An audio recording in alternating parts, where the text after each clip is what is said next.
Assalamualaikum warahmatullahi wabarakatuh, Pak Bareng. Waalaikumsalam warahmatullahi wabarakatuh, Mas Yoyo. Pripun mirsani kawontenaning ratri menika? Sedaya para warga dipun remenaken penggalihipun merga sedekahe Bapak Fauzi. Nggih. Ning blakan sebagai manusia, Mas. Nggih. Niki wau kula nggih rada grogi kula. Perkarane Nggih merga sering ditimbali piyai-piyai ning mlebu wilayah panggonan kaya ngeten iki lagi sepisan iki, Mas. jenengan nuwun sewu lak nggih sampun berpredikat haji, mestine lak ya nggoni ya nggih ngene iki no. Nggih. Nggih nek wong jenenge menungso niku kandel tipis, percaya dirinya. Nggih. Kadang nggih pede, kadang nggih ngedrop. Ose upamane jenengan ngedrop iki tak anggap salah. Sebabe Mergane nuwun sewu karo panitia wis dilunasi sore mau. justru niku. Kok iso? Mergo pun lunas niku rada goyah kula. Mergo wong niku yen pun disembadani nggih kudu sembodo nyambut gawene. Hake wis ditampa, kewajibane ya kudu ditindakake. Nggih ning wong kula niku saking omah budal bismillah nawaitune ibadah. Dadi nggih napa mawon yang terjadi saya syukuri, saya jalani. Leres. Yen jenengan bekerja niku niate ibadah niku bener, mergo pangandikane para pinter, bekerja itu adalah ibadah, dene rejeki itu adalah jatah. Insyaallah uripe barokah ngoten. Amin. Nggih. Ning kula nate protes, Mas. Pripun? Dadi wong gesang teng donya niku miturut kula sing disebut takdir niku nggih kelahiran dan kematian. Kok saged? Nek yen bab rejeki niku nasib. Dadi enten to wong ora gelem nyambut gawe terus kahanane ora ana apa-apa terus berdalih iki takdirku, kuwi kliru. Kuwi nasibmu, mergo nasibmu sing gawe ya kowe dhewe. Nggih. Ngoten lho, Mas. Mula nuwun sewu, Tuhan tidak akan merubah nasib manusia ketika manusia itu sendiri tidak merubahnya. Niku sing kula karepke. Nggih, ngoten niku. Mula kula rewangi kaya ngeten iki nggih ngrubah nasib kula.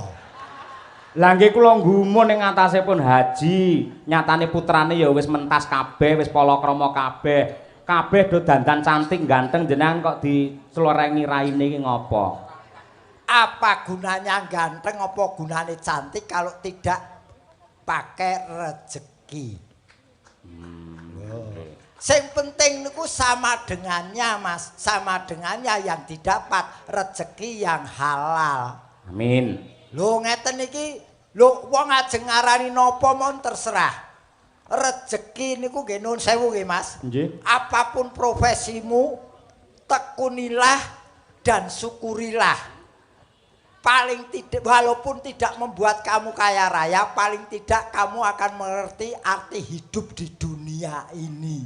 Betul, nggih. Aku jane wis sak level lho karo Pak Ustadz nggih. Kowe iki aja gleleng. Sak sampeyan sak aku iso sak level karo Pak Fauzi iki lho. Lho kok sik to.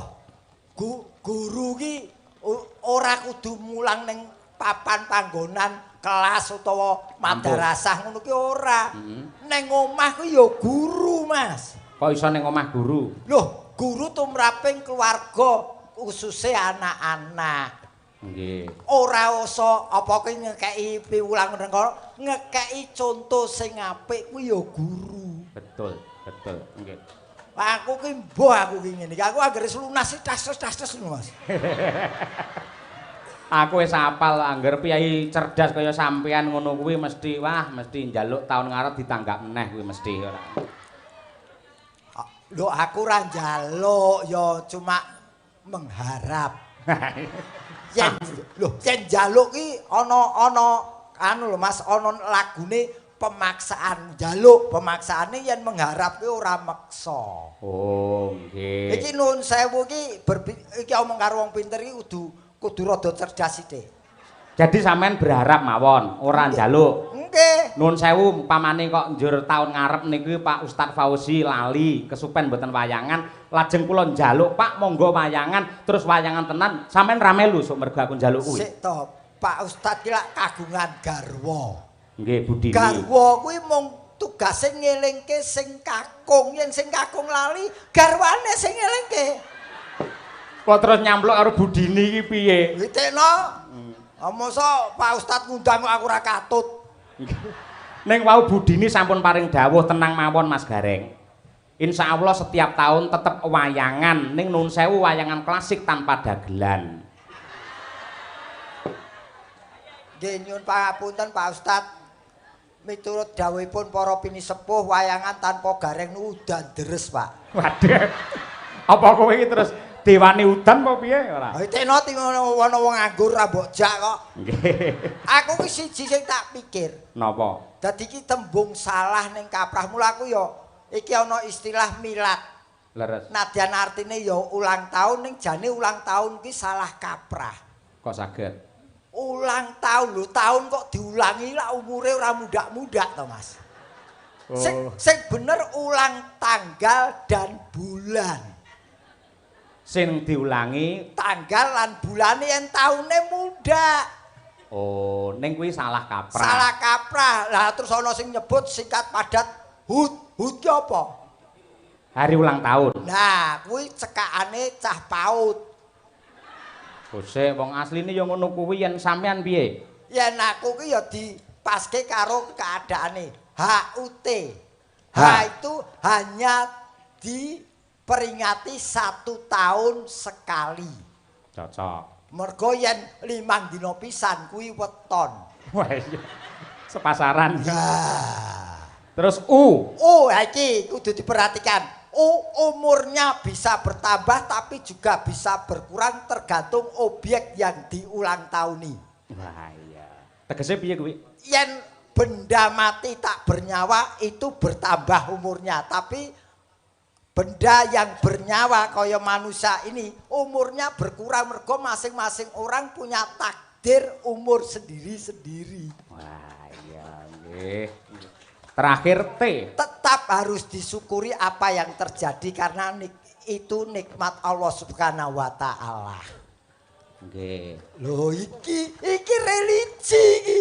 Aduh, mboten ngoten. Sejatosipun ingkang salah kaprah niku mboten namung ulang tahun. Kathah jane. Nuwun sewu kados tembung lomba panjat pinang niku janjane salah kaprah. Mila menawi Agustusan sak menika dening MUI panjat pinang niku tidak boleh, itu salah. Kok salah ngono? Sing bener niku pinang panjat. Dadi wong wedok iki dipinang dhisik lagi di ngoten niku. Sik. Pertanyaane pinang kuwi tegese apa? Dipinangi ya tegese dipek. Dipek kuwi resmi apa ora? Ya mestine resmi no. Oh, mergo saiki akeh sing palsu e. Waduh. Yuswane Bapak Fauzi ke-49.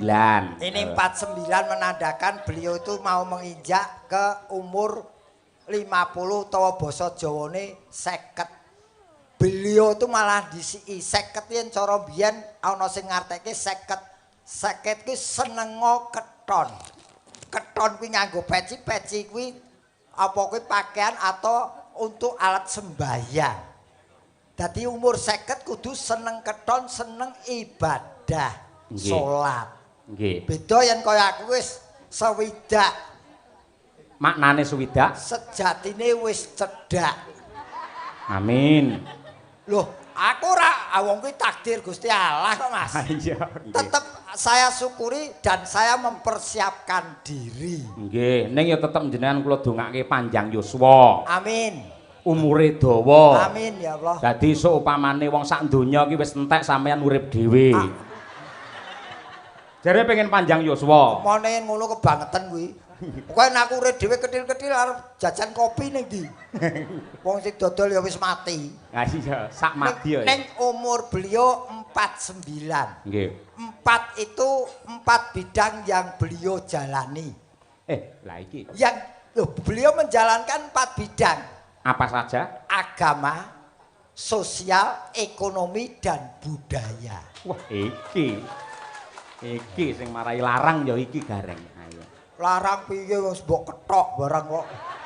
Ora tak kethok. Tak longi. Iki 9. 9 itu doa kita bersama untuk beliau.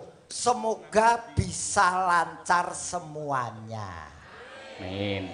Sik gandeng jenengan pinter menerjemahkan. Sakniki per huruf nenggih Ustadz Fauzi. F-A-U-Z-I. Mas, Yen sampean iso tegese sampean pancen dagelan peng-pengan pinter tenan. Mas, Napa? Asma Kinarya Japa. Biyen tiyang sepuhipun Ustadz Fauzi jenengke kuwi nganggo mikir. Jenenge dawa apik kok mung Fauzi tok. Ya kabeh. Takon wong pinter ki kabeh. Lah malah nantang. Bapak Fauzi Wahyu Muntara. Ayo kowe. Gandeng iki dawa aja per huruf suku kata. Kowe golek ngirit lek ngono kuwi. Ngirit apa saking bayare tol ya padha wae kok. Wah iya. Iki Per suku kata. Familiar beliau. Mudah bergaul karena beliau berpedoman banyak teman, banyak rezeki. Ya. Aja marem sik kedua Usianya 49 tahun saiki. Yo kabeh ngerti bab kuwi. Lah kowe ora tak cethake ndak tak baleni. Z-I. Zikir, wirid, ibadah itu yang diutamakan. Wah, elak tenan Gareng, elak tenan. Ambuh aku. Ini dalam rangka golek tambahan ngene. Nah. Ayo. Aja seneng dhisik isih enek bacute. Wahyu. Wah, iki saka tembung wahid. Wahid nomor 1 yang diutamakan dalam hidup beliau adalah ibadah. Ya. Yuki yuswa tambah, mula pengalaman beliau juga bertambah. Iki. Aku anggar tekan mun iki bingung kan. Mun iki mergo tanggaku wis lunga suwe iki. Jenenge sapa? Munjainah. Munjainah. Mun ki mundhut tontonan wayang kulit rikala ulang tahun. Ora mundhut ya, nanggap. Beda lek mundhut ki tuku. Sik to.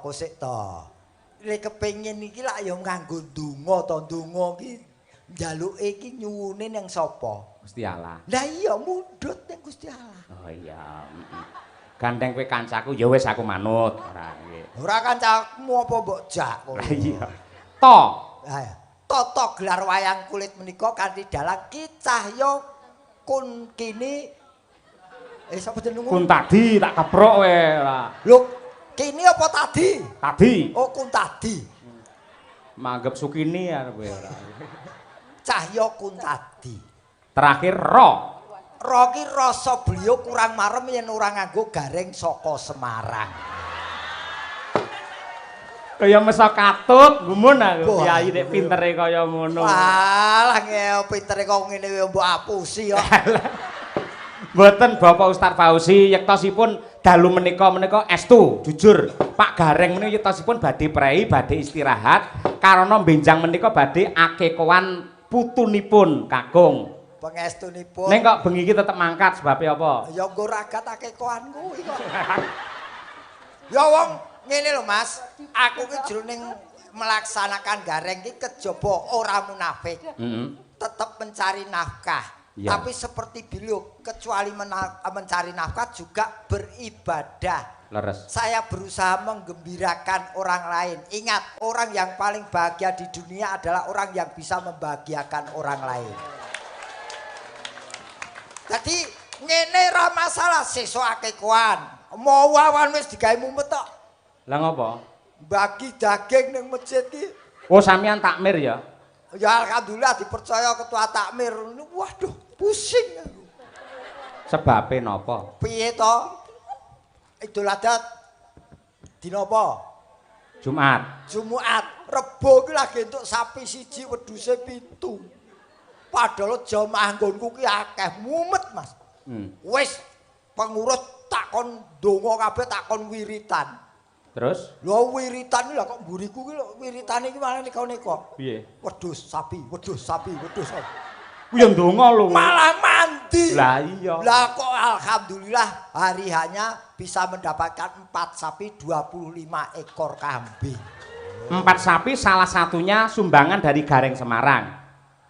Kowe ora ngerti yen aku bar mantu to. Ora, aku iki gur takon ngono lho. Takon apa Lah lek mantu hubungane apa? Wong akeh-akeh kowe lek mantu malah bathi ngono kowe. Bathi apa? Yen bathi ora tak rewangi bar mantu terus garek.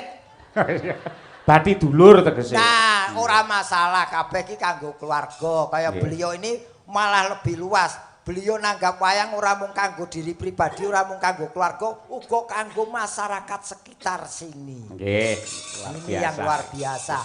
Kula selani nggih Mas Gareng. Nggih.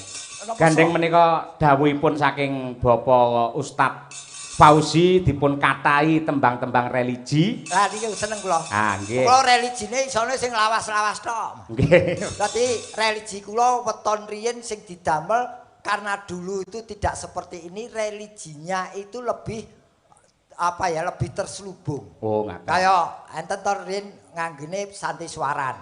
Upamane. Kalau dulu itu siar agama pakai santiswaran, tidak seperti sekarang hadroh gitu. Nggih. Ojo, nika. Nggih. Ojo nyembah kayu watu, nyembah kang maha suci. Kayu watu iku papaning brahala, setan priprayangan nuntun mring neraka jahanam. Nyembah pangeran to kang peparing nugraha, duh Gusti ingkang mulya pangeran maha kawasa, paring sandang paring buka nuntun marang swarga loka. Nadyan tembang Jawa ning ya kuwi amar makruf nahi mungkar lho kuwi. Ning pancen kala rumiyin tidak terbuka seperti sekarang. Jadi penyebutannya pun masih samar-samar. Karena memang zaman dulu lain dengan zaman sekarang. Leres. Ngoten yen sakniki kula kalah kalih cah nom-nom ngeten iki. Lah sakniki kalih ngaturaken hiburan ugi kalian ndongaaken Bapak Fauzi lan sedaya para rawuh ingkang kepareng nenggani dalu menika. Ngaten Mas. Mugi-mugi Bapak Fauzi lan sedaya para lenggah tansah pinaringan sehat lan ugi putra-putrinipun soleh lan soleka. Amin amin ya Allah. Tembangipun utawi lagunipun Alamate Anak Soleh nggih Pak Gareng. Alamate Anak Soleh niku teng Karangayu Semarang cedhak Simpang 5 mriko. Kok ngono? Anake Soleh niku manggone itu mriko. Tak kira ning Kediri ora. Iya. Nyuwun dumateng Ibu Ustadzah Sukesi Rahayu. Oh iya. Nggih. Sobi, nggih diaturake. Nggih. Nggih. Assalamualaikum ya Umi Sukesi. Waalaikumsalam warahmatullahi wabarakatuh. Ya Abi Cahyo Kuntadi. Wah, nggih. Umi apa? Lek ning panggung kene mesra to. Lek pas ning omah tur ora duwe dhuwit nyeluk aku ora abi ning babi. Kowe ngundang bojomu mau Umi. Umi. Aku ngundang bojoku ning omah Ubi. Ubi panganan. Oh lho bojoku gedhi. Oh iya. Lemu. Aja sia-sia. Ora sia-sia wong sing tak gunake kok sia. Waduh. Ayo. Monggo Bu Sukesi kangge panglipur pencerahan untuk sedaya ingkang kepareng rawuh lumantar Alamate Anak Soleh. Mangga. Alamate Anak Soleh iku papat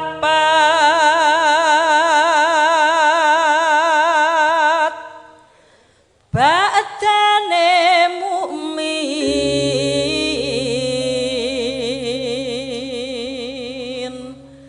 anut ing syariat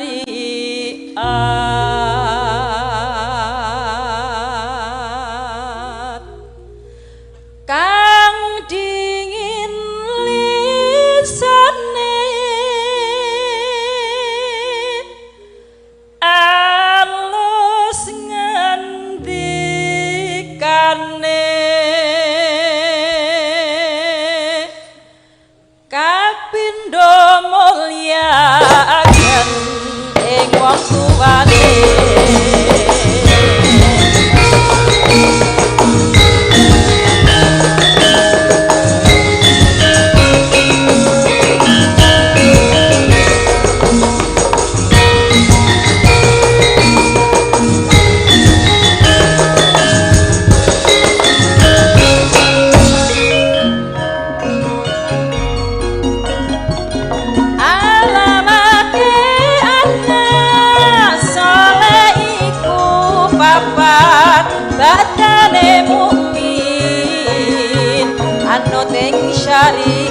syariat kang dingin lisane alus ngendikane kapindho mulyakaken ing wong tuwane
Dunia bersama Bapak Ustaz Fauzi.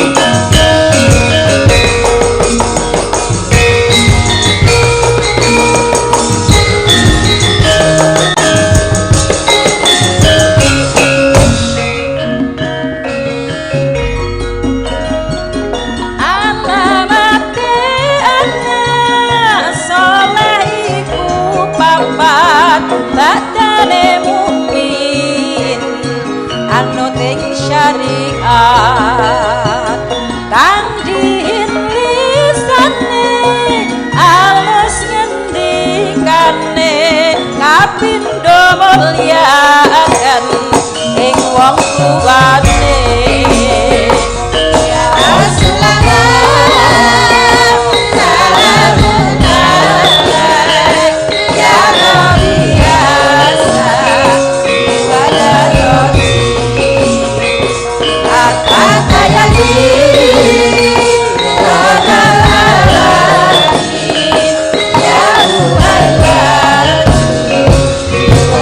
Yeah.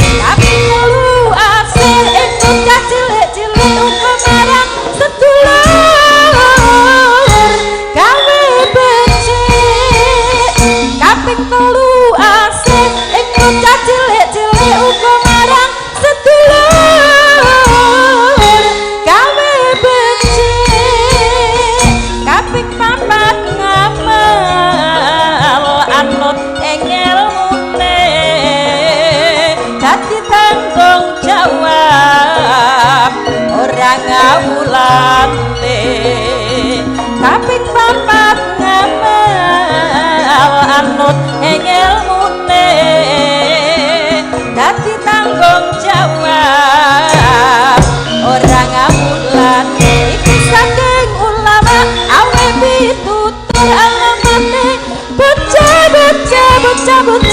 dadi becik iku saking ulama awe pitutur alamane bocah dadi jujur muga-muga kita bisa ngelampaui dunia akhirat karena mugilahi muga-muga kita bisa ngelampaui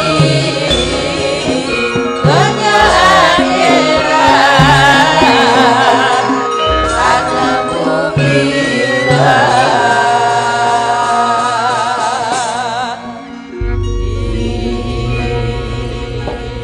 Matur sembah nuwun. Bu Kesi matur dhisik karo Bapak Ustadz Fauzi mliginipun dumateng Ibu Dini. Ha. Panjenengane sing rasan-rasan ana dalem pamane wayangan piye, Pak? Akhire kasembatan ya Bu Dini kuwi. Nggih.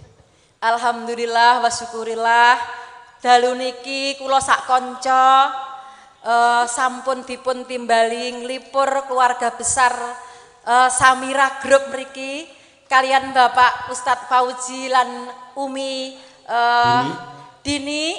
Terima kasih Umi. Secara tidak sengaja bulan Januari kemarin saya umroh bersama mitra Samira dan saya bertemu penjenengan di Madinah, kita foto bersama. Alhamdulillah malam hari ini adalah malam beruntung bagi kami semua, khususnya saya dan suami saya Mas Cahyo Kuntadi. Terima kasih. Dumateng Bu Dini menawi bojo kula sok kenal. Loh, tenan kok. Tenan ya Bu ya. Tenan, iku mbiyen pas Januari kalau nggak salah ambasadornya siapa itu? Citra Kirana. Aku ketemu salaman foto pas neng gone iku lho Pak, kebun kurma. Oh iya. Jadi memang luar biasa jamaah Samira itu memang mendunia, saya menyaksikan sendiri. Khususnya kemarin saya ikut travelnya agennya Mbak itu loh. Mbak Sulis. Mbak Nuri, terima kasih Mbak Nuri. Besok lagi Mbak ya. Tak kira Sulis Eva. Tur kompak iki paguyubane awake dhewe lak Madangkara. Bertemu bergabung bersama Samira Mendunia. Cocok.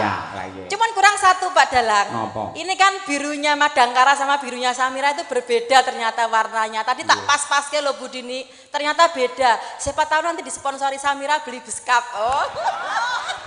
Ngapunten Bu Dini, senimane ketok lek kere lek iki.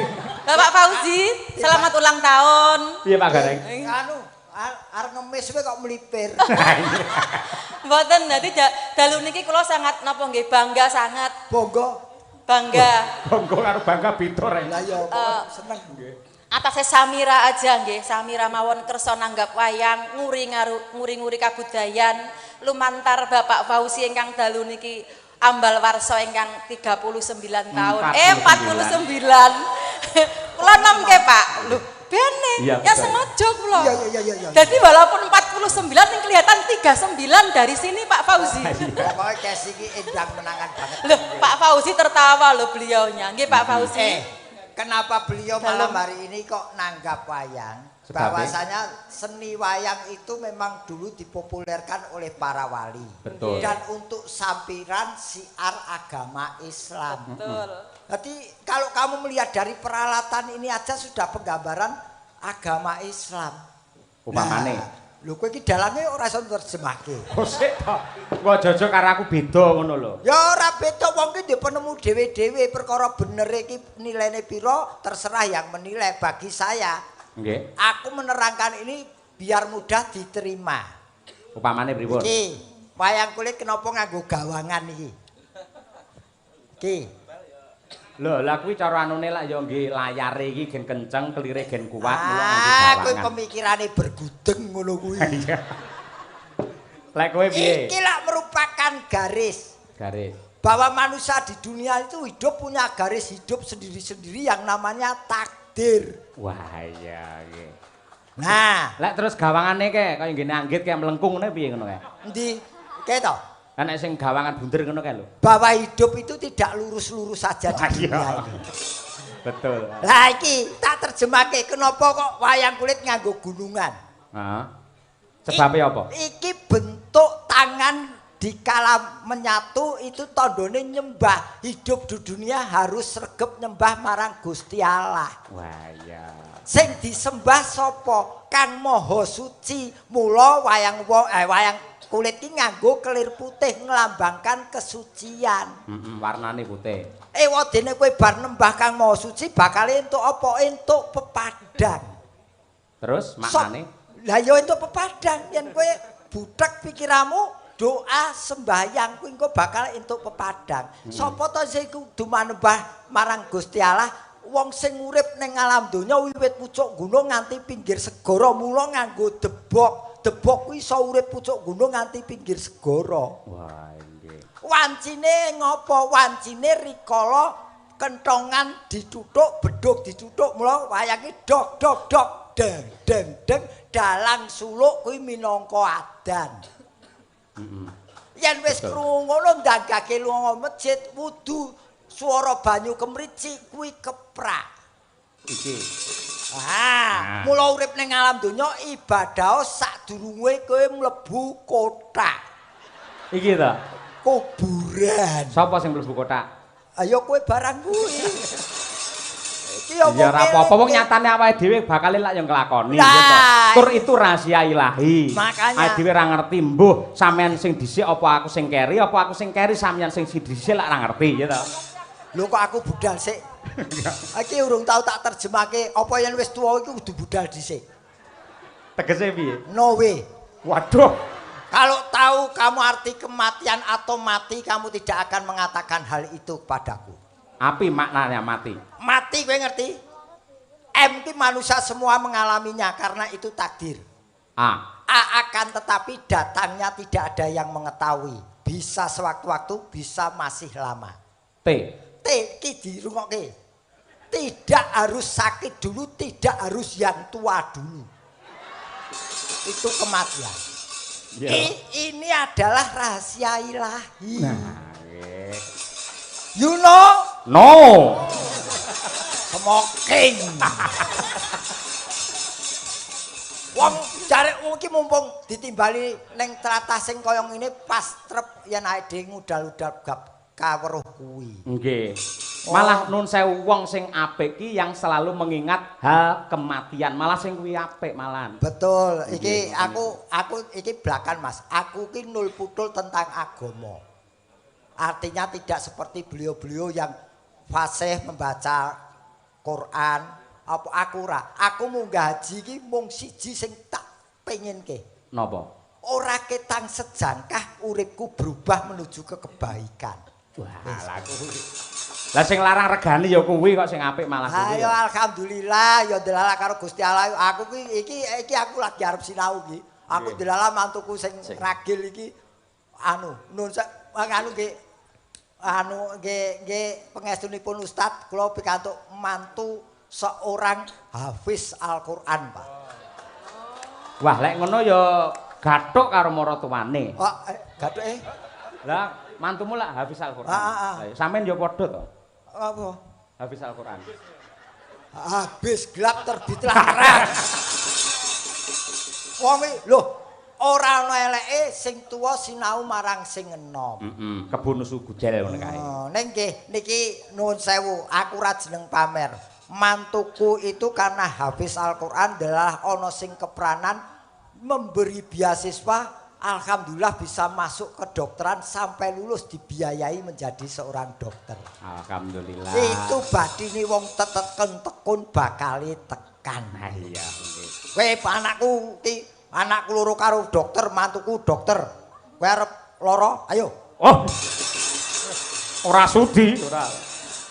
Lah kudune lek aku pamo terus dadi pasiene anakmu lak mending bayar. Weh, sampean kan sing gratis malah. Aja nganti, aja nganti. Lah kok aja nganti? Kanca ruangku sing tak anggap kanca gratis bahkan tak kei bonus. Alhamdulillah. Ana kriteriane. Apa? Semakin parah penyakitnya semakin besar bonusnya. Ora sudi. Enak lho. Ora moh. Oh, angger parah bonusnya kendaraan roda papat. Mobil. Mobil apa? Mobil ambulan. Lho, kabeh iki jane tak kandhani Mas ya. Apapun itu, sebesar apapun itu, syukurilah. Hidup itu disering-sering kali kita bersyukur. Nggih, laras. Aku iki nuwun sewu tak omongke aku bab basa Arab maca Quran ora teteh. Nggih. Aku ki pendak mangan. Bubar mangan dongaku, aku perdomanku Gusti Allah kuwi Maha Tahu, Maha Mengerti. Setiap habis makan dongaku ki cara Jawa. Alhamdulillahirabbil alamin. Ya Allah matur nuwun paringi rezeki, nikmat, sehat, alhamdulillah. Titik. Nggih. Luar biasa. Lan nuwun sewu nggih menawi ngrembak Bapak Ustaz Fauzi menika walah nuwun sewu mboten wonten telase babakan kebaikan beliau. Nggih. Dalu menika kejawi dipun hibur mawi wayang kulit kaliyan panjenengan. Ugi menawi wonten bejane awak menika sampun kathah wujudipun door prize utawi hadiah. Aja gelem. Lah ngapa? Kelaran kuwi. Marake lara kuwi. Kok iso marake lara? Door kuwi bahasa Inggris. Bojoane apa? Indonesiane apa? Door kuwi ya tembak. Dorok tembak. Wah, lawang. Wah, desa banget. Wah, kulino ngrungokke lagu dangdut. Oh iya lawang. Door kuwi lawang. Kira door kuwi lawang, press ki kecepit lawang. Ben adene kecepit ning seneng kok iki bakal ya. Nat. Sing entuk door press ki lho. Sing entuk door press. Tuh lambemu karo atimu ra padha. Lah entuk hadiah lah ya seneng to, Rek. Ora.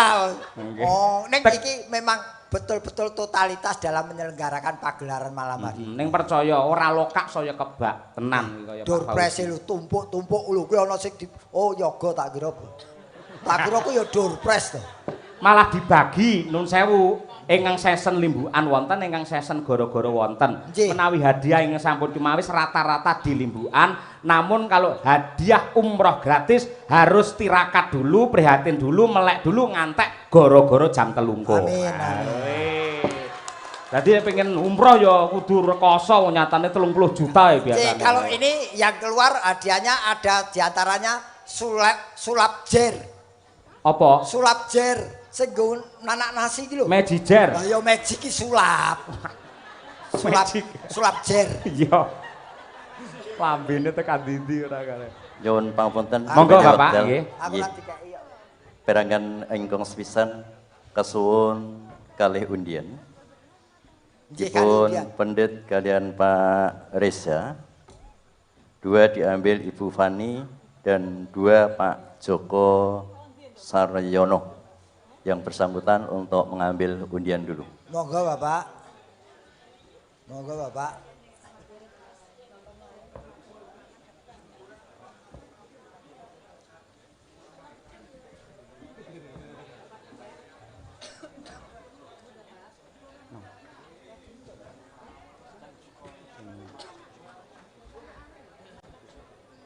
Dua undian diambil Pak Reza, 2 diambil Ibu Fani, dan 2 diambil Pak Joko Suryono.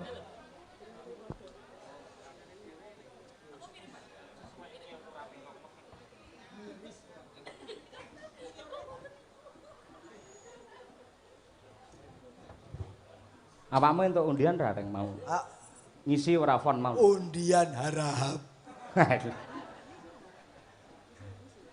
Monggo Bapak. Nggih, katuran mendhet.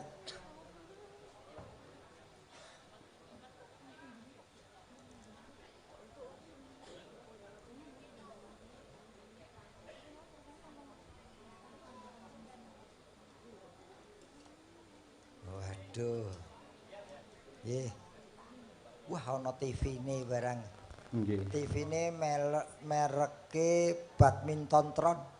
Politron reng. Poli karo badminton padha nganggo nete. Angel wong iki pancen.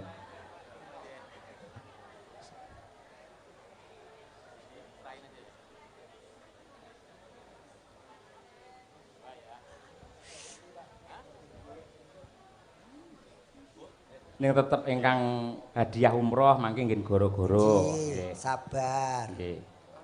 Ini nomor yang saya ambil, ada 2. Ini hadiahnya apa ini? 1 dispenser, 1 magic jar. Ya. Yang mana dulu ini? Monggo Bapak. Oke, dispenser dulu ya. Nggih. Sulah. Ulang Pak, ulang. Oke ya, saya bacakan ya untuk yang dispenser ini nomornya 382. Wah, nomor rumahku. Piro? 382. Ada? 382 monggo.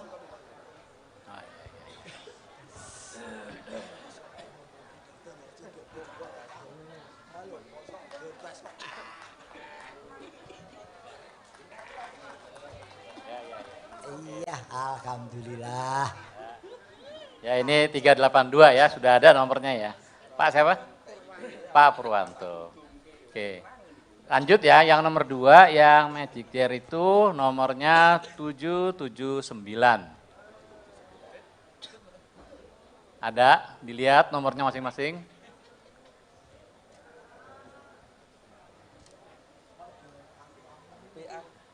Oh ada itu. Alhamdulillah, langsung ada yang punya nomornya.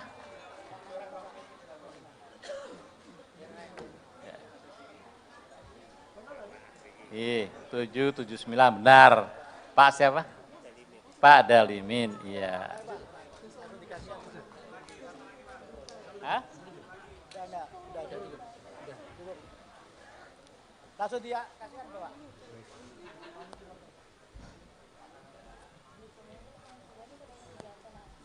Kali itu 1 ya.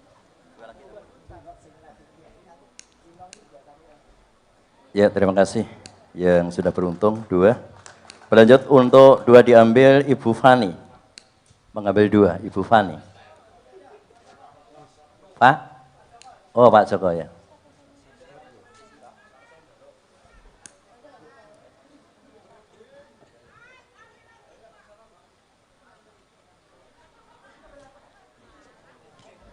Baik, bismillahirrahmanirrahim. Siap-siap ya. Pegang semua nomornya. Hadiah pertama. Yang pertama kita akan bagikan kipas angin. Yang beruntung adalah 8, 4, 6.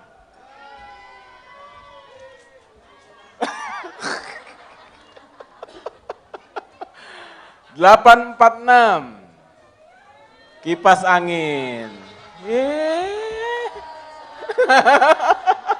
Naik situ Mbak, naik situ. Mana nomornya? Podo enggak? Oh podo. Yang kedua, kompor gas.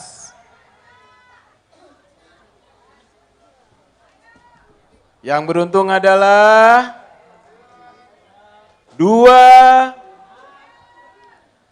6, 2. Siapa? 262. 1, 2. Ada? Batal? Lagi? Oh ada itu ada. Lari, hitungan ke 1. Anaknya siapa ini? Oh iya, monggo Mas. Di atas. Oke. Iya. Oke.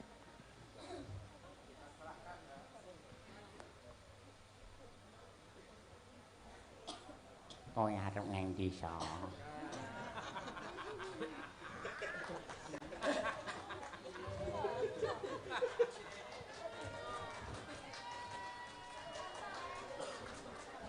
Ya, terima kasih 2 undian sudah.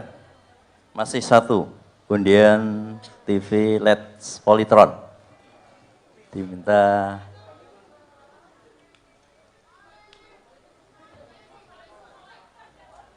Oke, Pak Murtadmo.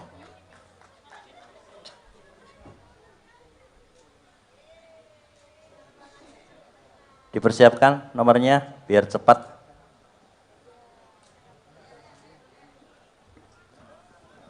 Terima kasih. Nomor yang beruntung pada malam hari ini hadiahnya TV Polytron 24 inci. Nonton wayang mulai nggo TV. Nomor 6 3 5 Sing ra entuk mending hangus. 635. Hitung 5 kali tidak ada hangus. 5 4 3 2 hangus. Ambil lagi. Bismillah. Biar enggak milih.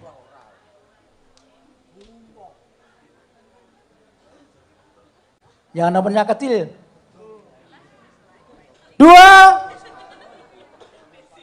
3 7. Alhamdulillah. Cocokkan dulu. Mimpi apa, Mas? Dari mana rumahnya? Sanggeran. Sanggeran Surokalang. Oh, jika ada pun, Mas. Monggo, terima kasih.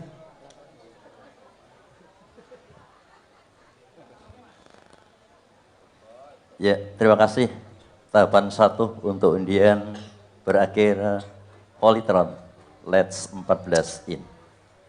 Nanti masih ada 1 yang menjadi puncak di kegiatan umroh setelah masuk di Goro-Goro. Wangsul, sinareng Pak Dalam pun tadi. Inggih, matur sembah nuwun. Mugi-mugi dados barokah dumateng sedayanipun ing sampun nampi hadiah. Ya, Pak Gareng. Nun. Ripalungguhan iki gandeng sing dikersake akeh sing tembang religi pisan kas ya. Nggih, Mas. Engko dibacot ning nggon goro-goro. Oh, derek, nggih. Sluku bathok. Baya. Ingkang ngastos sinten? Kula nyuwun dumateng Mbak Winong Melih, Mbak Birgita kalian Mbak Dian Munasiroh. Wah. Ayo. Diaturake marang sedaya yang kepara lenggah. Wabil khusus dumateng Bapak Ustadz Fauzi sekalian Ibu Dini. Mugi-mugi saged kinarya panglipuring penggalih. Amin. Monggo ca dipun aturaken sluku bathok. Dados. Aku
suku petok-petok elo sirama menyang Solo oleh payung buta majenti lolo wong mati ora obah yen urip boleh kuwe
Mama